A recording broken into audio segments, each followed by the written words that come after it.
Hi friend, দেখো আজকে একটা খুব সুন্দর জিনিস দেখাবো। আমি এখানে বসে আছি, তাই এত সুন্দর সেন্ট ওর আমি মানে মনে হচ্ছে না শুধু একদম নিঃশ্বাসটা টেনে নিই, এত সুন্দর। দেখো এক পাঁজা মনে হচ্ছে এটা কি গাছ জানো? বুঝতে পারছো? একটু কাছে নিয়ে এসে জুম করে একটু দেখা।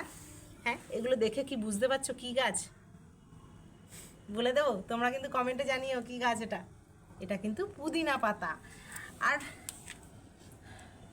এত সুন্দরের সেন্ট এখানে যেহেতু অনেক হয়ে আছে, মানে গন্ধটা চারিদিকে মানে করছে, মানে আমার তো খুব ভালো লাগছে। তোমরাও মনে করলে কিন্তু অনেকে এখন প্রচুর পুদিনা পাতা খায়, পুদিনা পাতার খাওয়ার এই ট্রেন্ডটা উঠেছে, অনেক উপকারিতা আছে। তোমরা পারলে কিন্তু বাড়িতে এরকম পুদিনা পাতার গাছ করতে পারো। যেগুলো বিক্রি হয় ওই ডালগুলোতে একটু একটু শিকড় থাকে, সেইগুলো এনে বসিয়ে দিলে কিন্তু এরকম একদম ভরে যাবে। আর বর্ষার জল পেয়েছে তো দেখো কত সুন্দর ভরে গেছে।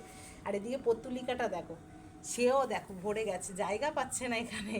ওরা কিভাবে যে থাকবে, একটা একটা গায়ের ওপরে ওপরে হয়ে গেছে। প্রচুর কালার আছে কিন্তু পর্তুলিকার। আমার তো বেশি ভালো লেগেছে এই পুদিনা পাতার গাছটা।